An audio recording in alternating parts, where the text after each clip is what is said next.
আসসালামু আলাইকুম, কেমন আছেন আপনারা? আমি বলেছি ৮,০০০ টাকা দিয়ে কিভাবে মালয়েশিয়া যেতে পারবেন সেটা আমার ভিডিওতে দেওয়া থাকবে। আপনারা এই ভিডিওটা দেখলেই আপনারা পুরা বুঝতে পারবেন যে আমি আসলেও কিভাবে ৮,০০০ টাকা দিয়ে মালয়েশিয়া ঘুরতে গেছি। তো যাই হোক, আপনারা ভিডিওটা দেখেন এবং আপনাদেরকে কেমন লাগলো সেটাও আমাকে একটু জানেন এবং কোন ধরনের ভিডিও দেখতে চান সেটাও আমাকে জানেন। তো এবার শুরু করি। আমরা প্রথমে হোটেলে যেটু রেস্ট নিব, পরে আমরা ঘুরতে বেরোবো।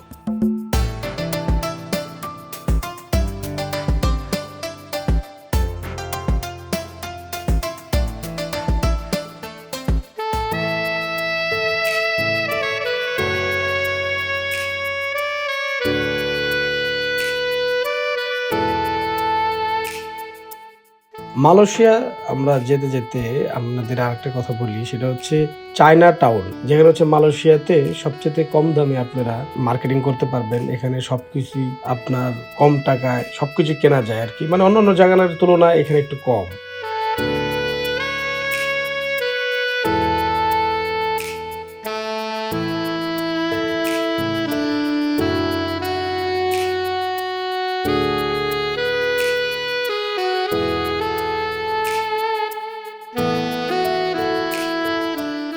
তো আপনারা সেখান থেকে এসেও মার্কেটিং করতে পারবেন। এই যে দেখতেছেন কত সুন্দর সুন্দর শোরুম, এবং সেখান থেকে আপনি সবকিছু কিনতে পারবেন। ব্যাগ, বোরকা, জুয়েলারি, ড্রেস, যা কিছু মন চায় মোটামুটি এখানে ম্যাক্সিমাম সবকিছুই আপনি পাবেন।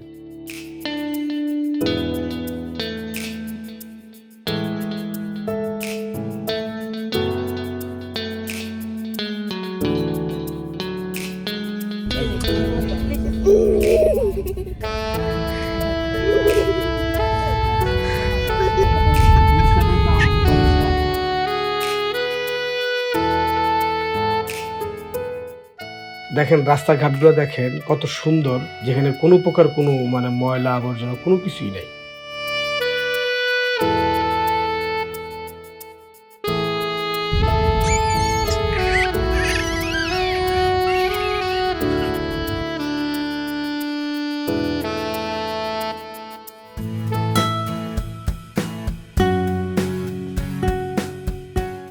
আমরা যেখানে এসেছি এটার নাম হচ্ছে পেট্রোনেস টাওয়ার, বা আমরা সবাই অনেকে টুইন টাওয়ার নামেও পরিচিত।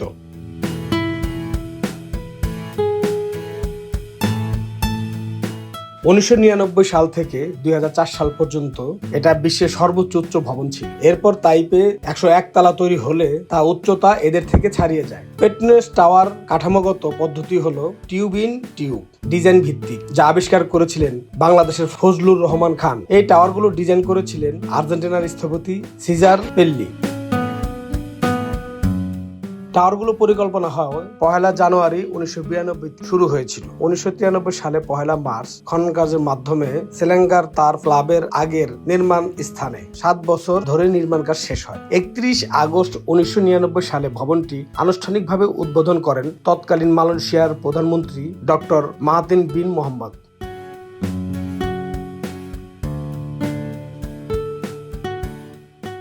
২০০৭ সাল অবধি এটি ছিল পৃথিবীর সবচেয়ে বড় কনক্রিটের ঢালাইয়ের রেকর্ড। ৫ই এপ্রিল ১৯৯৯ পেট্রোনাস টাওয়ার জানালা পরিষ্কার করার ক্রেন থেকে লাফিয়ে বিশ্ব রেকর্ড গড়েছিলেন বেজ জাম্পিয়ান।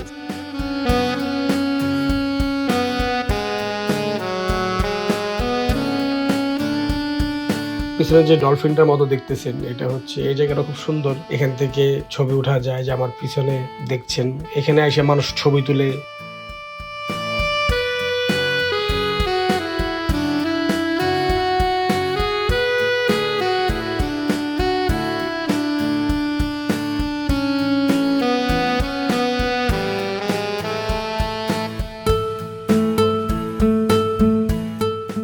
এই যে ব্রিজটার মধ্যে থেকে মালয়েশিয়ার কেএলসিসি মানে টুইন টাওয়ারের ছবিটা খুব সুন্দর উঠে। দেখেন কত দর্শনার্থীরা ছবিগুলো তুলছে, যে যেভাবে পারছে সে সেভাবে ছবিগুলো তুলছে। আমরাও কিছু ছবি তুলবো।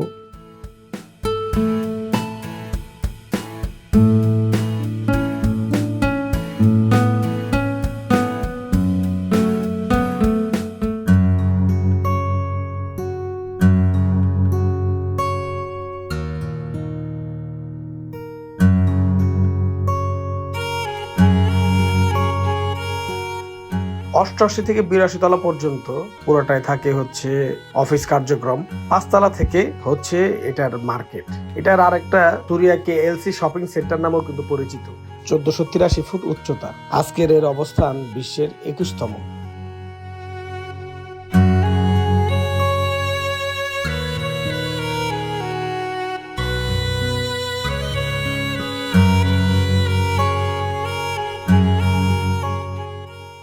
এবং আরেকটা বিষয় হচ্ছে রাতের বেলায় কিন্তু এটার কিন্তু আরেক রকম হয়ে যায়, মানে সেই জায়গায় হচ্ছে লাইটের অনেক প্রকার খেলা থাকে। রাতের বেলা আসলেও আপনারা অনেক মজা পাবেন।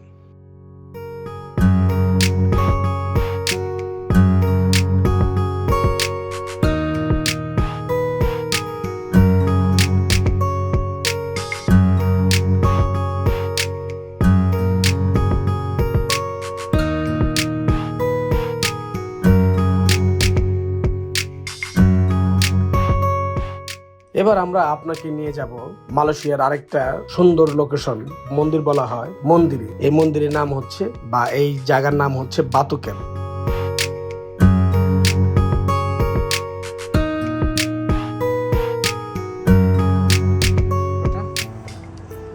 কতগুলা হরান হয়ে গেছি, শুধু খালি হরান। দেখেন কত ঘুরছি, এখনো বাকি আছে। ও প্রচুর সিঁড়ি বাইতে হবে, প্রচুর এনার্জি দরকার। অবশ্য মেয়েদের কিন্তু এনার্জি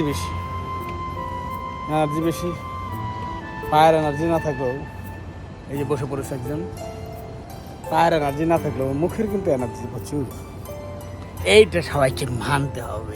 বাতু ক্যাম্প বিশ্বের সবচেয়ে উঁচু টাওয়ার মালয়েশিয়া কুয়ালালামপুর থেকে প্রায় 13 কিলোমিটার, মানে 8 মাইল উত্তরে অবস্থিত একটি চুনা পাথরের পাহাড়, যা গোমবাগ জেলায় পুরাতন গুহার মন্দির। এখানে একটু ঘুমের ব্যবস্থা থাকলে সবচেয়ে বেশি ভালো হইতো। তাহলে অন্তত আধা ঘন্টা ঘুমাইয়া তারপর আবার উঠাতে হতো। যেখানে পর্যায়ক্রমে অনেকগুলো গুহা রয়েছে। প্রবাহিত সাংগাই বাটু নদী থেকে এর নাম নেওয়া হয়েছে বলে ধারণা করা হয়। এছাড়া বাটু গুহা কাছাকাছি গ্রামের নাম। এখন চাইলে মাকে যদি মনে করে এখান থেকে আমি ওই জায়গাতে যাব, সেটাও পারবে। বাতু ক্যাবের বয়স আনুমানিক 40 কোটি বছর। দক্ষিণ ভারতীয় ব্যবসায়ীকে থাম্বুসামি পিলাই এই মন্দিরের প্রতিষ্ঠাতা। বাতু ক্যাবের মূল আকর্ষণ হলো গুহা।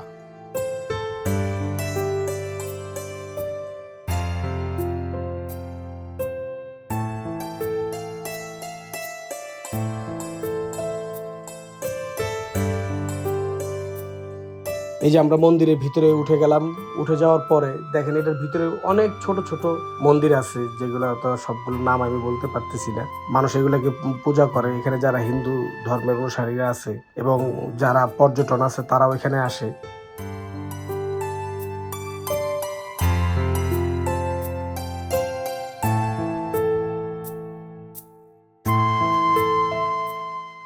ভারতের বাইরে পরিচিত মন্দিরগুলোর মধ্যে একটি, যা ঈশ্বর মুরুগানের প্রতি নিবেদিত।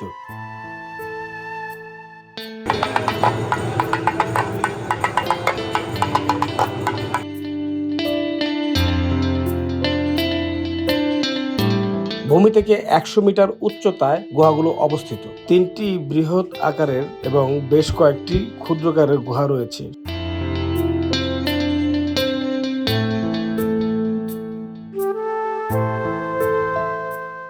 সবচেয়ে বড়টির নাম মন্দির গুহা। এর রয়েছে 100 মিটার উচ্চতা সিলিং। পৃথিবীতে পুণ্যার্থীদের মন্দির, সে মন্দিরে পৌঁছাতে 272টি সিঁড়ি বেয়ে উঠতে হয়।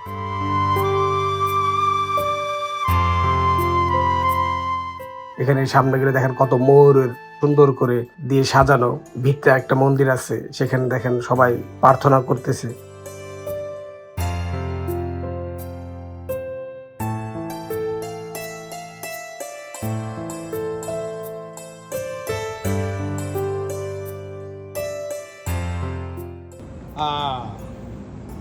দাদার সাথে টেম্পেলে উঠতেছে, এটা ভিডিও চলছে। হ্যাঁ, দাদার সাথে সবকিছু প্রথম, এত বড় টেম্পেল। এই যে আসো আসো আসো আসো। এই স্টেটটা হচ্ছে যারা ইউরোপিয়ান বা আদার্স কান্ট্রি থেকে যারা আসে, মুসলিম কান্ট্রি মানে আদার্স কান্ট্রি থেকে যারা আসে, তারা এখানে যত এন্টারটেনমেন্টের এই একটা মাত্রই গলি, যে গলিটার নামটা আমি আপনাকে বললাম না, সেটা তো পরে কোনো সময় বলবো।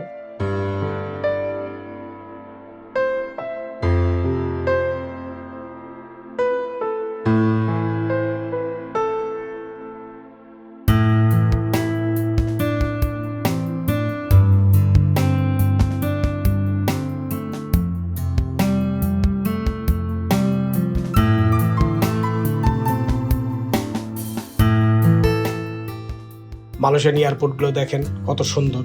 এই যে একটা চিতাবাঘ আমার পিছনে।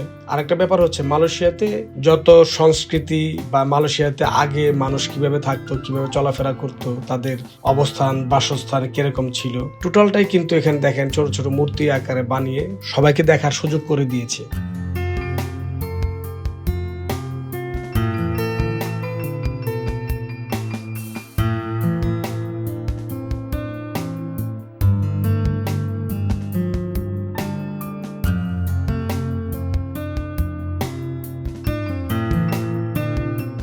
আমি বলেছি কিভাবে আপনারা 8,000 টাকা দিয়ে মালয়েশিয়া যাবেন। সেটা হচ্ছে মালয়েশিয়াতে যাওয়ার আগে আপনারা যদি কখনো সিঙ্গাপুরে ঘুরতে যান, তখন আপনি 8,000 টাকা দিয়ে টিকিট কেটে সিঙ্গাপুর থেকে আপনি মালয়েশিয়াতে যেতে পারবেন।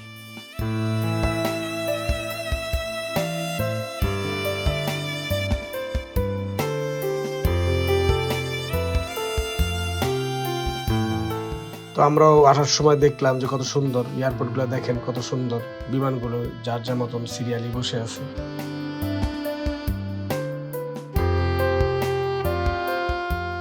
আমরা এবার চলে আসবো, আমাদের বিমান ছেড়ে দিয়েছে।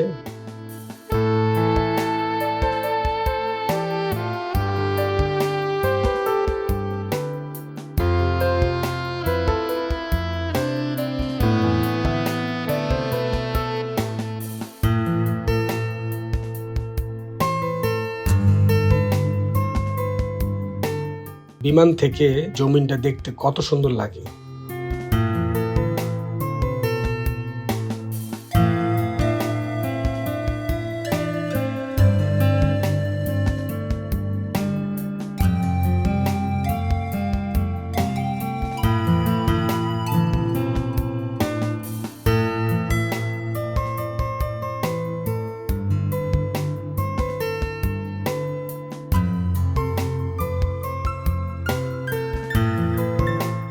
যাক, আমরা চলে এসেছি। দেখা হবে পরবর্তী নতুন কোনো এপিসোডে। সে পর্যন্ত ধন্যবাদ। ভালো থাকবেন, সুস্থ থাকবেন।